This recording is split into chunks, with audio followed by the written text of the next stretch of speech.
Hello, welcome back everybody. It's been a minute since I uploaded.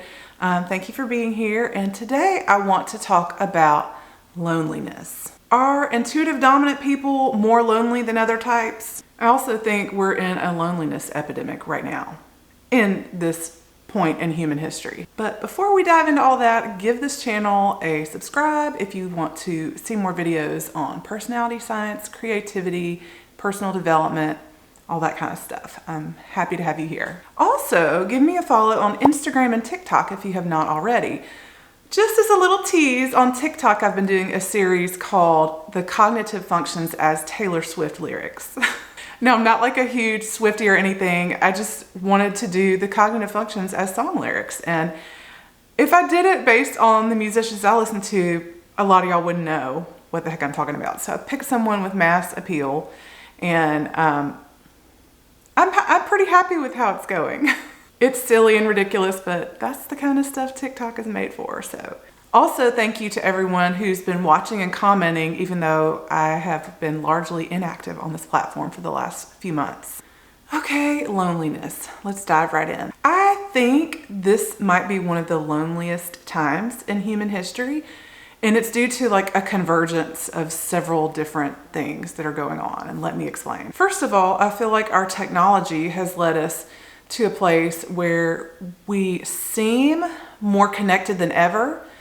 We know what everybody's up to. We see photos, that kind of thing.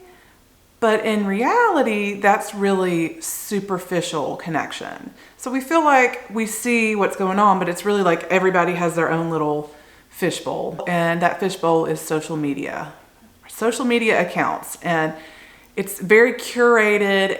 It's very like, here's what I want you to see type deal. It's not true, deep, meaningful connection. This is extremely pervasive. And so even, we have like this culture of knowing everybody's business, or at least what they're telling us or what people are saying about them, but not really knowing the person, knowing their heart, knowing their nature. The other piece of this is, I feel like a lot of people don't actually know themselves. This is one of the huge motivating factors that I'm actually even on any platform at all talking about this stuff, because how can you be yourself if you don't know yourself? And how can you actualize as a human being if you have no idea who you are, what your strengths are, what your gifts are? So yeah, I think we're at a point where people don't really know themselves. I think typology and the behavioral sciences like MBTI and Enneagram can help with this a ton. And because no one knows who they are, it's impossible to connect meaningfully with other people. To form a meaningful connection, you have to be able to know the truth of yourself so that you can share it. And you have to be able to see the truth of someone else. It sounds simple, but it is so rare these days. And it's something that I struggle with personally. I crave that meaningful connection. And I know a lot of INFJs feel this way too.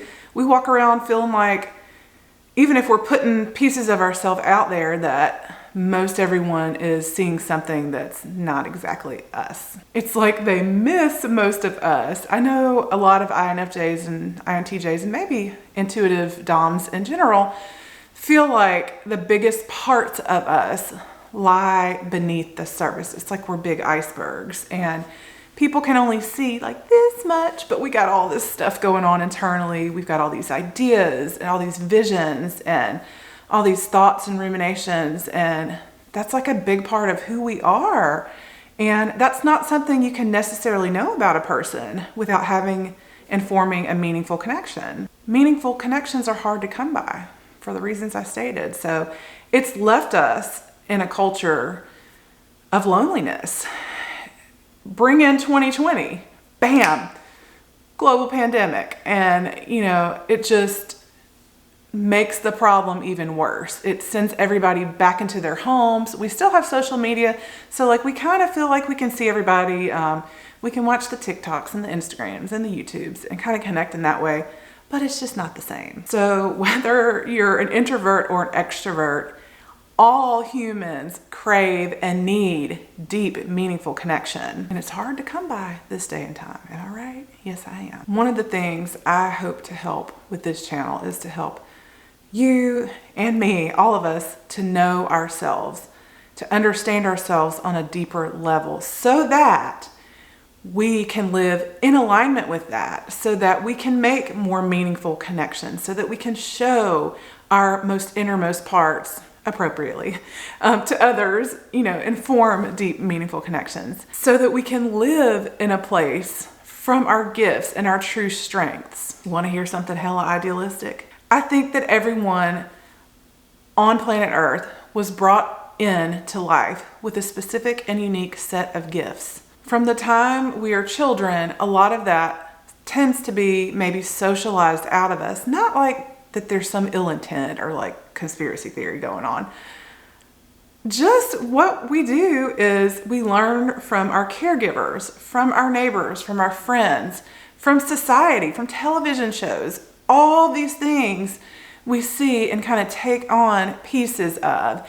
And we take on pieces, but we also deny, suppress, and reject other pieces that we deem to be unlovable. Humans are social species. We are a pack animal. And so it is innate in us to want to be loved. And anything that we think, especially from early childhood, if we think it's going to make us unlovable or it's bad or wrong, we're going to push that stuff down. That's what we refer to as our shadow selves. And there are layers and layers of stuff beneath our awareness. The thing about that stuff is though, it never really goes away. You might try to like push aspects of yourself away, but it's actually still there. And what tends to happen is something will trigger you.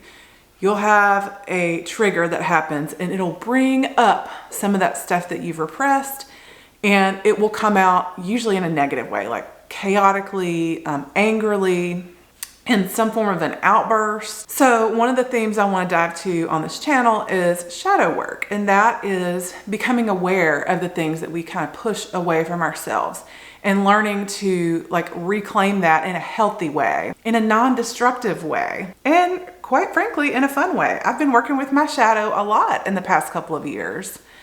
Cognitive functions are a great way to facilitate this because shadow work sounds so abstract and like weird.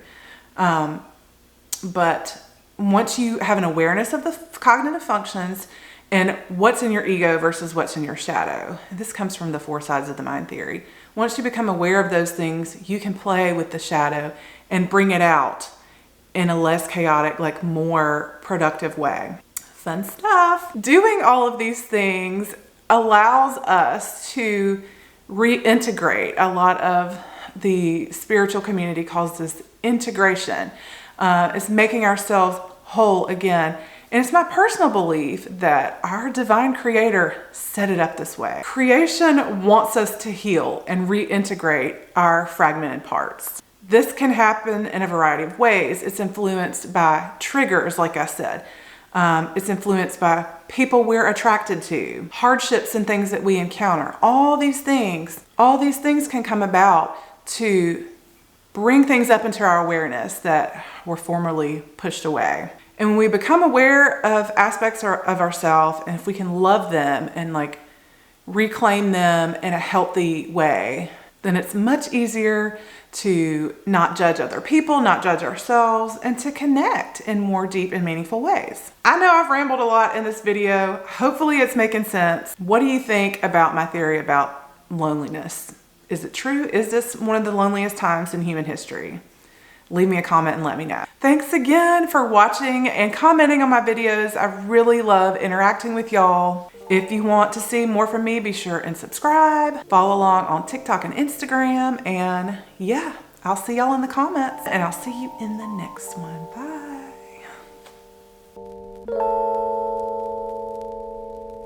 Bye.